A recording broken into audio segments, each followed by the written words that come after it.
Welcome back, everybody, to the SPL. We've got our fourth and final set of the day here for you, Aggro. You and I were able to step away, take a deep breath, some lengthy ones. Hopefully everyone else at home was able to grab some dinner, settle in for what's sure to be a good set between the Knights and Radiance. Well, the Knights lost this one in week number 1, game number 1. We'll go down to Finch to find out. Once the 5-on-5 start rotating in, once these soul laners start getting the ability to rotate out and start participating in the fights there, that's when we're going to see some aggression. Zatman has ulted in. He's caught Aurora on the purple buff. Your first blood is found independently by Steven Zappis getting aggressive in the long lane. Benji coming up behind me, and it gets them the gold free, first blood, but this tier 1 tower in return might open up the map a ton for Radiance. That's if they can get it, but Cubo Fred's presence plus the backup coming from the Knights is too much, and Scary D has the long rotation underneath. Good ultimate from the Knights, they find the res. Paul gets the kill into Big Man Tings, a little bit of help from Scary D. Cubo Fred takes to the sky, but he's got to be out of range of anyone relevant at this point. Instead, he heads back to grab the back camps, but this is still a nice little surge of life here from the Knights. The left side gank from Zatman, the fight here in mid, and the Fury.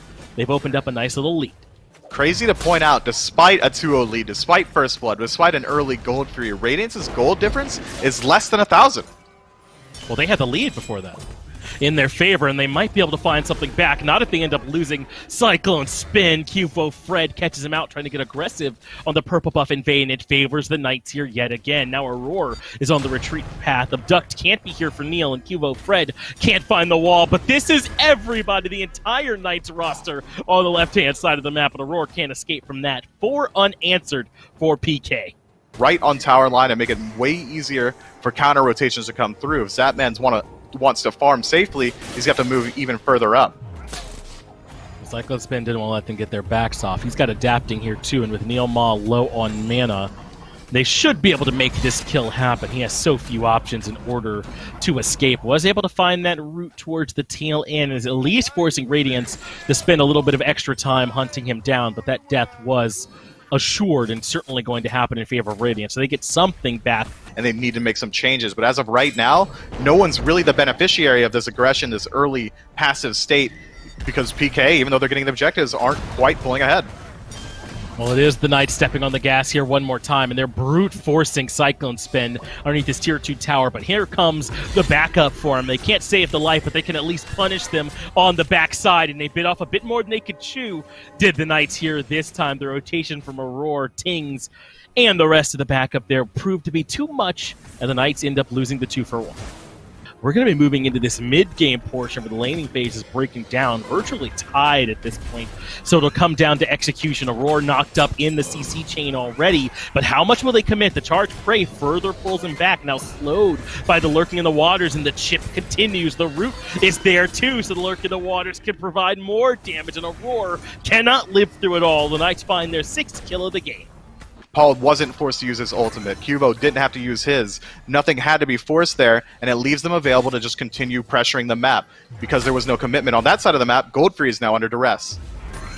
They brought adapting low already. Aurora feels like he has to go in right away with a little bit of backup from Benji. Cyclone Spin low too in the back, so Cubo Fred gets aggressive, but there was plenty of answer. Benji gets the kill in the Paul way in the back line. He might have Neil Ma as well, who's forced to use that res on himself. Looks like he didn't have it to get Paul out of danger, and now that adapting has rotated in, they can cut off Scary D. The bat out of hell should be able to get the danger without any answer, and adapting completes the killing spree. That makes it 2-for-0 in Radiance his favor, and suddenly, who cares about this Gold Fury Mifflin? Maybe we can head right over to Fire.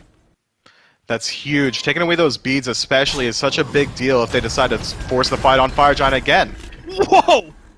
Benji gets popped in the middle lane. Neil Ma is the one that gets the credit there for, but he never even gets the ultimate off. I don't think he was expecting there to be that much damage, so now the Knights can start to head over to the Fire Giant side of the fight and see if they're ready to force a fight in their favor. The Radiance has to walk in, low information, so Aurora steps in early, but they really hadn't committed much at all, so they can just turn their heads and deal with the Bacchus. Cubo Fred takes to the sky as well, sees Cyclone Spin, and Tings in the back line still comes down to say hello, forces out another set of beads and keeps up the aggression. Good strike from Tings to slow him down, but only a bit as Cyclone Spin gets his wings clipped. They turn back towards Aurora and gets a double for Zapman. He's done it before, and he'll do it again. Time to head back towards the FG. The Knights have done a good job clearing up all of those towers, though. It's just the Phoenix is left for them to try and deal with on the side of Radiance so far. They're now zoning to make sure they get Primal. Aurora's committed the flop at this point, so he could be in some trouble. Does still have the blink, but as long as he's in combat, it's not an option. Finally gets some peel from the squad, so Aurora should be safe, but Cubo Fred lets no man escape. He takes no prisoners as he hunts down Aurora way in the backline. I like it a lot. You thought the CC chain was gnarly before. Imagine 2 water spouts coming out immediately. Benji moves in a little bit, but takes a large amount of damage. Good poke. Yeah, in the backline, that was Radiance that did a lot of that work. Maybe Ting's able to find it, and that's why Adapting is stepping on the gas. Cubo Fred is in some trouble. Can't hit him with the Bat of the Hell. Cubo Fred actually jukes them all, gets out of there with the hammer as well, and forces continue to engage. Now Neilma can drop down the ultimate, and a Cubo Fred actually has some turnaround potential, force them to proc the ultimate, and he rejoins the group. Paul gets the kill onto Aurora. How did the Knights defend and turn this fight back around? It's a double as Paul finds the kill on the Benji here as well. Cubo Fred takes to the sky, rejoins with the squad, but the Knights are somehow still in control. Aurora gets picked off for free. No one's really able to aggress onto Hebo because they're all looking at the low health Thor. And Cyclone spins low health on his own. More good poke though from Ting. This Discordia has been a problem. It's enough to help keep Cyclone Spin alive and help him get back out of there, but Scary D still wants more. Blink gets into range and catches him. And Radiance hasn't quite been able to find a foothold of aggression. They aren't able to find their way into the backline. Paul hasn't been the recipient of any damage just yet, and he's still playing completely forward. Aurora has to peek forward, gets plucked himself. Is already taking a ton of damage. Scary D forced him to leap over the wall, lurking in the waters. Benji has to use his ultimate as well as he falls to too much damage from Paul. Has to think about disengaging. Zatman is up in the sky as well, and he'll choose to head towards the backline, towards Tings. Gets caught though by that strike. He's able to make it out of there by going to the wall, but Cubo Fred gets the 2-man dunk that the squad needed. Aurora and Tings both brought low, but no one actually killed, so Zatman takes up the mantle, takes care of Benji. Good strike from Tings, slows down the aggression from the Knights, and yet again, too many low health bars. I don't think they like sticking around here in their fight when they're this low. Radiance do have the Oni wave that just spawned up here now, so if they can stall out the Knights for a while, they might be able to reclaim some of this lead. Aurora takes a ton of poke, but Adapting has blinked his way into the backline, uses the beads to get away. This is all about forcing Zatman to give up the DPS on the objective, and Zatman goes on the hunt. Cubo Fred is here to join him. They want to put Adapting in the dirt, and they're able to do it. Still, though, they have to leash the Fire Giant for now. Zatman going to back. Might have that ultimate back up in time to rejoin them here around the objective, but Radiance continue to buy some time. Oh, you say that, but BMT is putting the dirt instantly.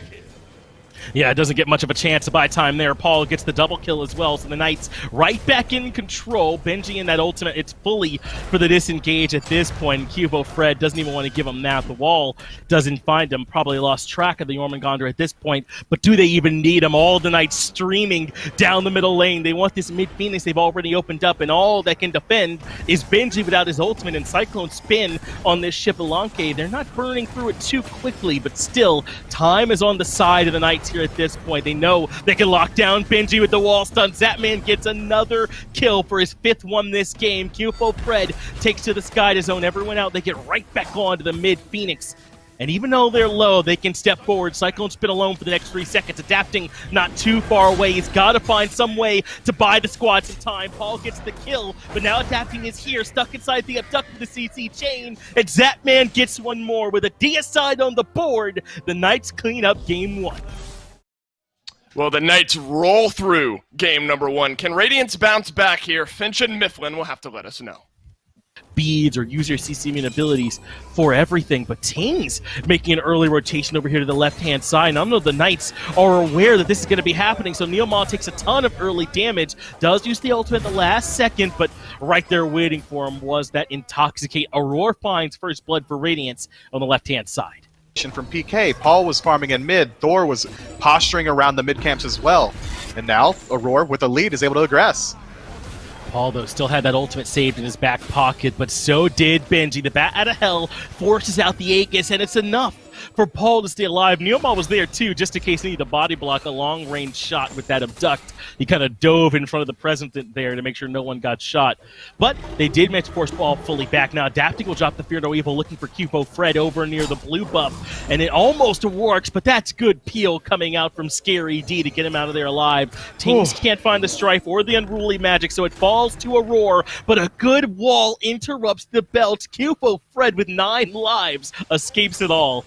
Aegis available, his beads aren't going to come online for another 3 levels. Aurora can continue aggression.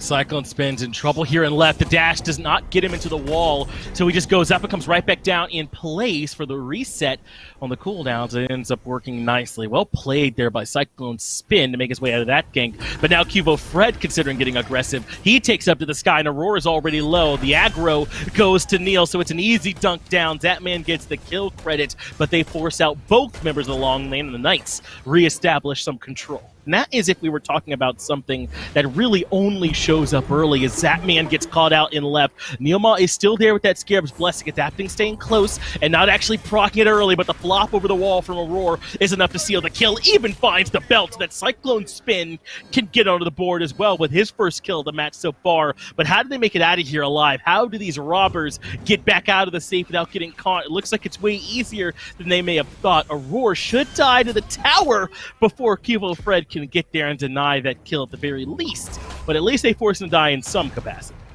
2.5k, almost 3k gold lead. Radiance still might have to do more if they don't want to deal with Paul late.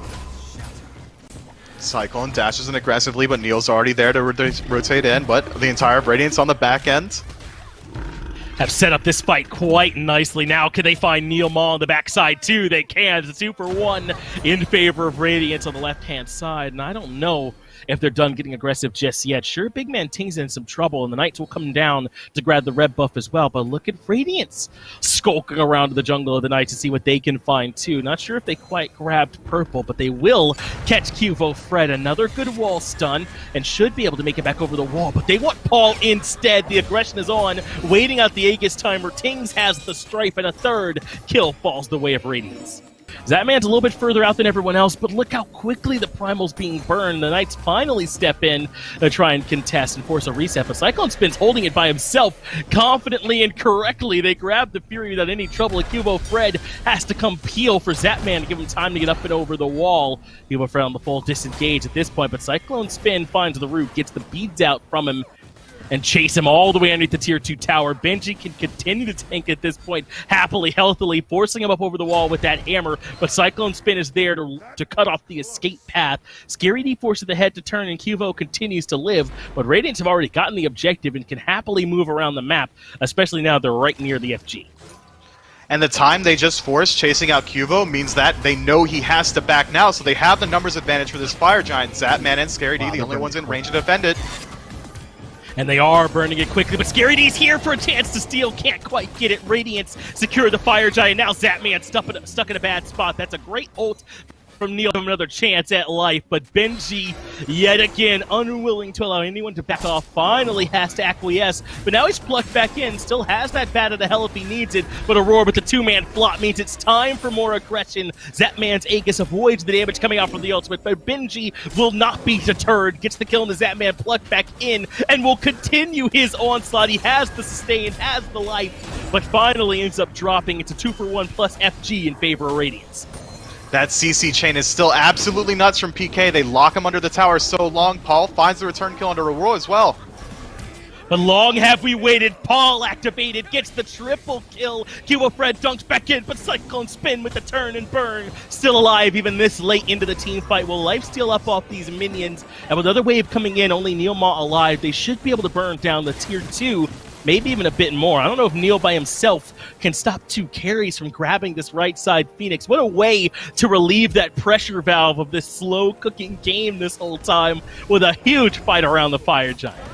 and potentially put his neck on the line as Benji threatens the mid tier 2 tower. Gets a little bit of extra respect from Paul and Cuvo Fred, but Adapting is lurking. They're getting baited in, and I don't think they realize great beads and ultimate from Paul in order to respond, but Cyclone Spin knows those cooldowns have been stripped, so he steps in, and Cuvo Fred doesn't find anything with the dunk. Paul needed some backup, but there was none to come, so Benji keeps up the chase, finds Cuvo Fred, the backline of the ultimate from Neil, a complete non-factor as Tings shuts down Zapman as well. That's it for the mid-tier 2 tower. Radiance are rolling and rumbling in. They want the mid-Phoenix. It's just the tanks to try and defend. I don't think they can up against the Might, up against the onslaught from Radiance.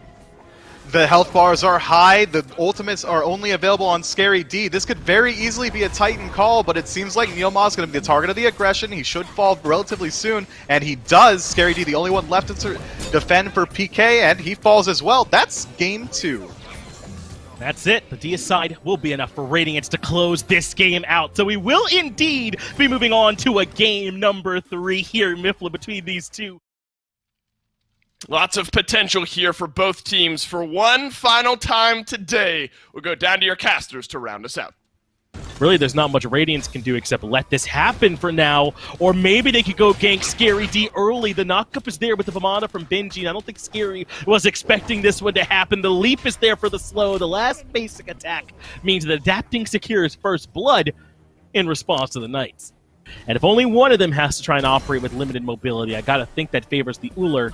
Meanwhile, Cuvo Fred making an early gank. They're trying to catch Benji out, looking for the proxy farm. And by trying, I mean succeeding. A celebratory America ult from Cuvo Fred there on the backside as they punish Benji.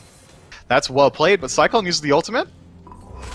He wants to try and catch Neil Ma out, but that's twice now that Neil has put on the skates and pulled off some excellent moves to avoid getting locked down. He's got some turnaround potential. The cripple field means no escape for Adapting, who's low on mana anyway, but they don't have the last bit of damage. What a turnaround from Radiance. In comes Cyclone Spin for a second kill to make it 2 for 1 as Cuvo Fred joins the fray. But now that Paul is here, this has double kill written all over it. Cyclone Spin gets one in his own right and continues to try and escape. As Paul wants to close the gap, he ends up giving the kill over to Cuvo Fred instead, and ends up being a 3 for 3 across the map. Gold Fury probably won't even see any real fight potential until both teams have their second relics online, maybe around the 15 to 16 minute mark. That man under pressure. It's already over at this point. Fear no evil.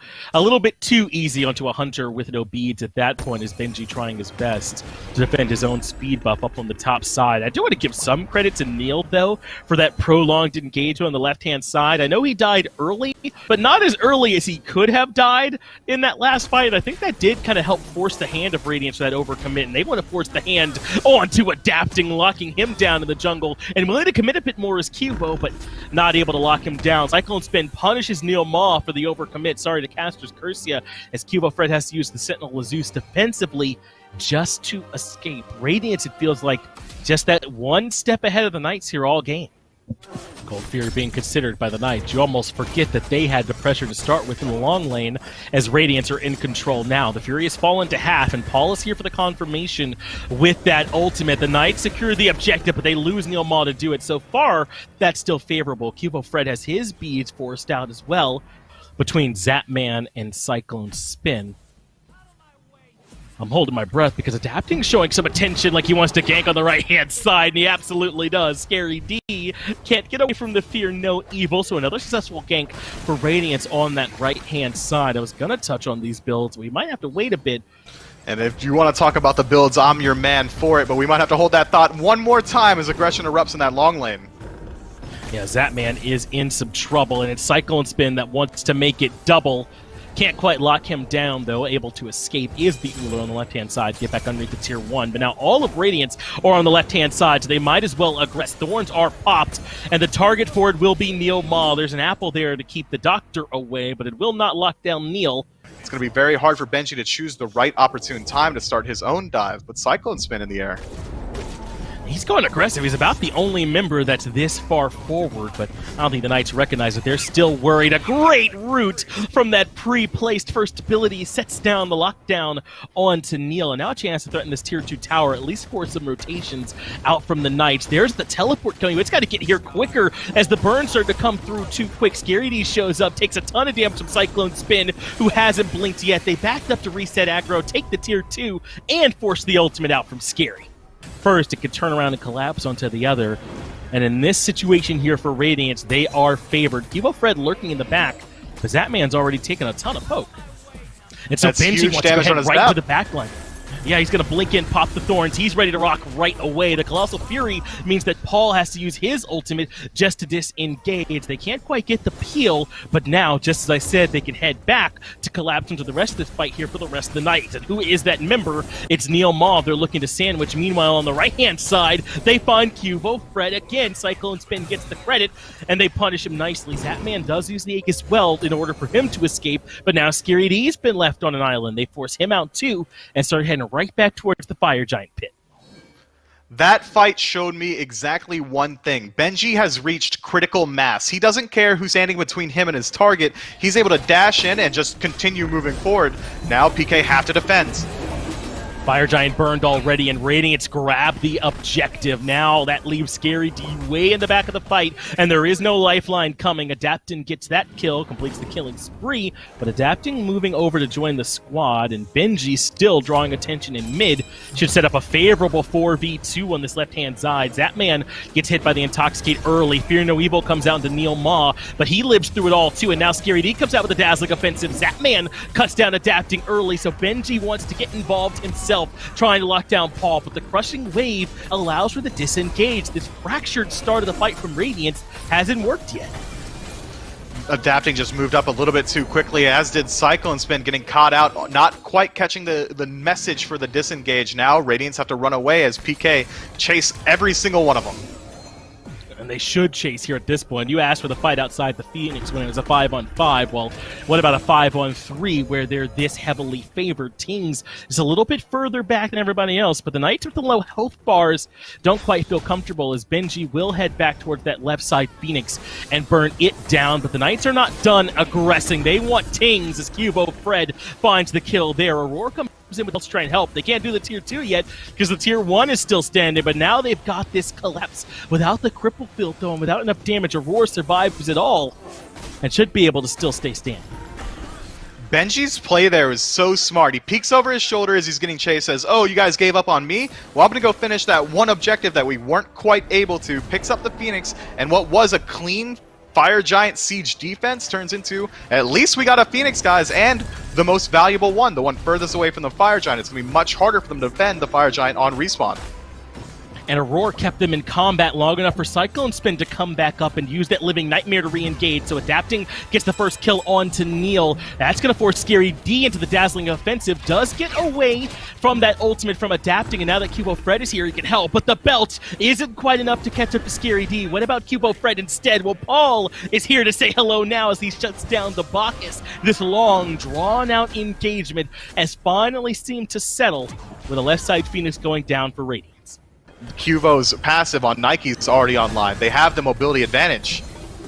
Well, this is that dive you were looking for. The Fear No Evil should break that up a little bit as alongside the Apple from Big Man Tings, but they've left Aurora way in the back, and he's in some trouble. But now Benji can try and sit on top of Paul. Paul does roar and find that kill, but he's got to keep on running from the big baby that's starting to stomp on him. Cyclone Spin down to kill as well, taking care of Cubo Fred way in the back, but that's too much damage on to Benji as they look to lock him down. Big Man Ting steps forward, sends Neil Maw running, and maybe Radiance can turn this fight around after all. Cyclone Spin comes back in with his ultimate, and the one left chopping block, that's Neil Maw. Scary D and Zapman now all that stand between Radiance and a potential win, but they're going to ease up, head back towards the Fire Giant, and not get too ahead of themselves.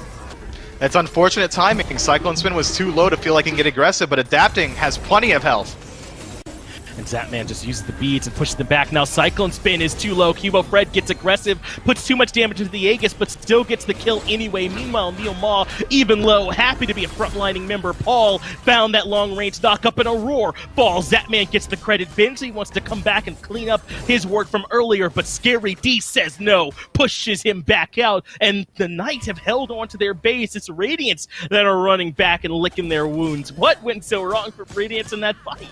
To potentially find a backside flank and catch Radiance off guard, trying to disengage. The Knights are fully stepping forward. This is the pincer maneuver that they have been looking for. Neo Ma finds the stun. Meanwhile, Zapman wins the battle up against Aurora freely and easily. Tings is in a whole lot of trouble, and Cubo collects his life, making a double Cyclone Spin. Won't be able to get to the sky in time, and Zapman keeping Aurora pushed entirely out of the fight. They switch targets over towards Benji. Zapman gets Aurora. Benji will fall, and suddenly adapting full HP in a dream, has to try and defend up against the entirety of the night. A collapse from Radiance is the patience from PK starting to pay off.